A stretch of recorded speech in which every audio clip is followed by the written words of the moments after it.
On the morning of August 16, 1977, 9-year-old Lisa Marie Presley woke up at Graceland and knew something was wrong. She ran to her father's room. He was on the floor of the bathroom. She ran to him. Someone grabbed her and pulled her back. People were working on him. She wrote about what happened next in her memoir, published in 2024. I was screaming bloody murder. I knew it was not good. Then she heard her grandfather. Vernon Presley was in another room, and Lisa Marie heard the sound of a man whose world had just ended. She wrote, "That noise. I'll never get past that sound of him wailing. I could hear, 'Oh, he's gone, he's gone.'" She called her mother. She said, "Mommy, Mommy, something's happened to Daddy. Everybody's crying." Priscilla Presley was in Los Angeles. She wrote in her own memoir what happened when she heard her daughter's voice. "My heart plummeted as Joe confirmed that Lisa had seen Elvis's body. Elvis was still face down on the floor when she saw him, his face buried in the shag carpet. Lisa had been afraid he was suffocating. Priscilla got on a plane. What she was flying toward, and what a 9-year-old girl was already living inside, was the moment that ended everything. Not only for the world, which would spend the following hours in a state of collective grief, unlike anything popular music had produced before, but for the child who had spent that summer at Graceland, the way she spent every summer, the child who knew something was coming before anyone would say it out loud. To understand what August 16th meant for Lisa Marie Presley, you have to understand what Elvis Presley was to her. Not the king, not the performer, her father. He was the man who named his private jet after her, the Lisa Marie, the Convair 880 he bought in 1975, and customized to carry his entire touring operation. Every time Elvis Presley traveled to a concert for the last 2 years of his life, he traveled in a plane that bore his daughter's name. At Graceland, she had grown up receiving any gift she wanted, whatever she asked for. She wrote in her memoir that she saw her father as a god, a chosen human, being who could change the weather. She was not being fanciful. She was describing what it was like to be 9 years old and to have Elvis Presley as your father and Graceland as your home. Nothing was impossible. Everything was provided. Her father was at the center of everything, the gravitational pull around which the entire world of Graceland organized itself. Jerry Schilling, one of Elvis's closest friends, who knew Lisa Marie from her earliest years, said this about the relationship. You could see it in Elvis's face when she walked into the room. There was nobody else who got that expression out of him. Priscilla, in her own memoir, described what Elvis was like with Lisa Marie in private moments, completely present. No performance, no celebrity, just a father. If this is the kind of story this channel tells, the private truth underneath the public record, please subscribe. These stories are documented. They are real. There are more of them. But there is something about Lisa Marie's story that the simple version, the beloved child, the doting father, the tragedy of August 16th does not capture. Lisa Marie already knew. Not on August 16th, long before. She writes in her memoir about finding her father face down on the bathroom floor at Graceland. Not on the morning he died, but before, on an ordinary day, in an incident that was treated as a health episode and moved past. She was a child. Nobody sat her down and explained what the pills were. Nobody told her what was actually happening to her father. But she knew. She wrote a poem. She was young enough that she was still writing poems in the way children write them. Simple, declarative, the truth before syntax gets involved. The poem had a line in it. "I hope my daddy doesn't die." She wrote it before August 1977. She wrote it because she had seen the bathroom floor. She wrote it because something in her understood the direction things were going, even though the adults around her were managing, treating, adjusting, not saying the word out loud. Priscilla knew too, and has said so. The people around Elvis knew. The machinery of care and management and medication that surrounded him knew. But in the way that families sometimes operate when confronting something they cannot fully face, the knowing and the saying were kept apart. The thing was not named. Lisa Marie named it in a poem. She was a child. And then on August 16th, what she had written in that poem, what she had known from the bathroom floor, arrived.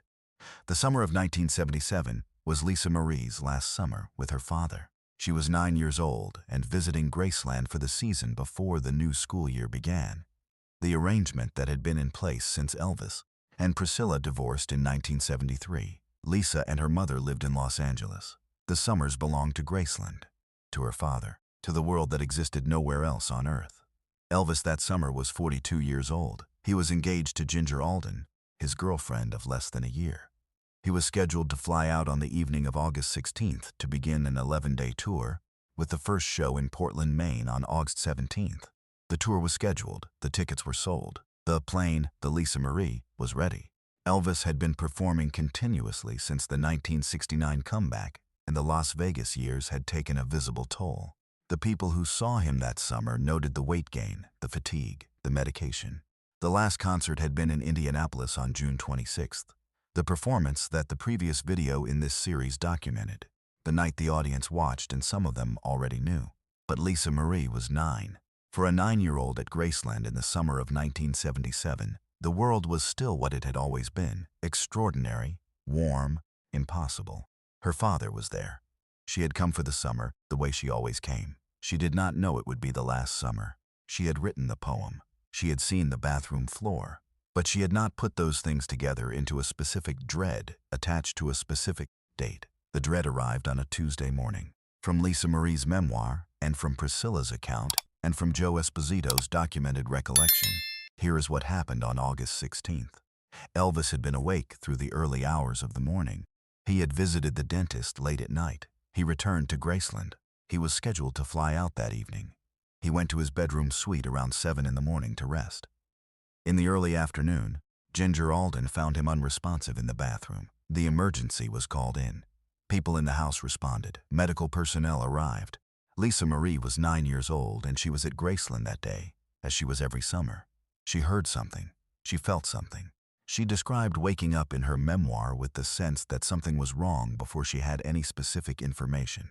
The specific sensation that the body registers before the mind is caught up. She ran to her father's room. She saw what was happening. She ran to him. She was pulled back.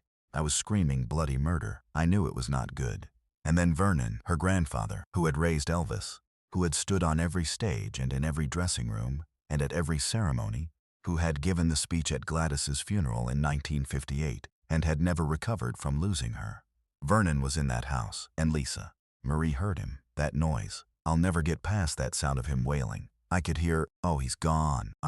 Elvis Presley was declared dead at 3:22 in the afternoon at Baptist Memorial Hospital. He was 42 years old. Elvis Presley's body was brought back to Graceland for a viewing before the funeral.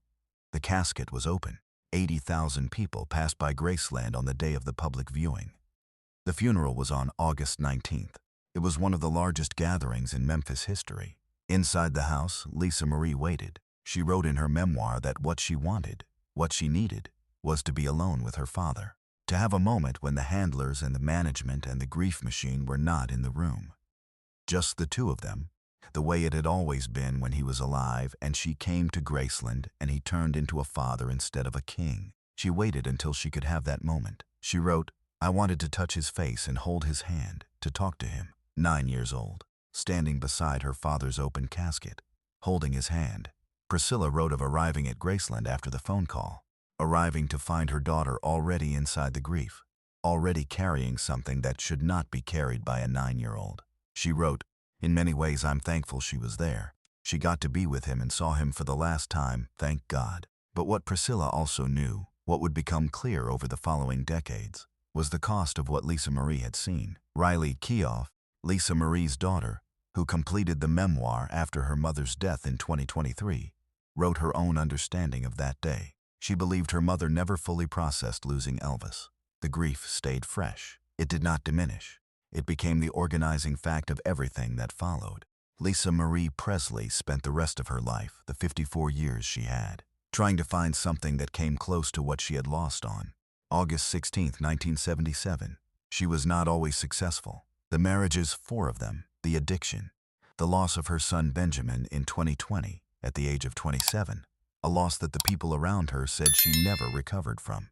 Riley Keough, completing her mother's memoir after her death, wrote, "We all knew my mom was going to die of a broken heart.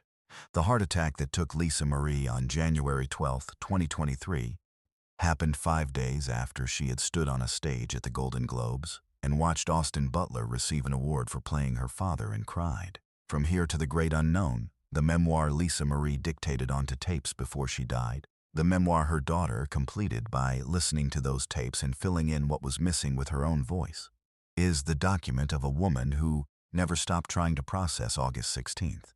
The The memoir is raw and specific and deeply honest. It is the record of what happens to a child when the person who was the center of their world disappears before the child has the language to contain it. Elvis Presley named his plane after his daughter. He gave her everything she asked for. He turned into a father when she walked into the room, in a way he turned into nothing else for anyone else. And one morning in the summer of 1977, she woke up and ran to him and he was gone. She held his hand one more time. She said what she needed to say to a face that could no longer respond. My life as I knew it was completely over. If this story moved you, subscribe to the channel. There are more moments, more people, and more untold truths still to document. And if you have ever lost someone before you were ready, before anyone prepared you, leave it in the comments. This community was built for exactly that.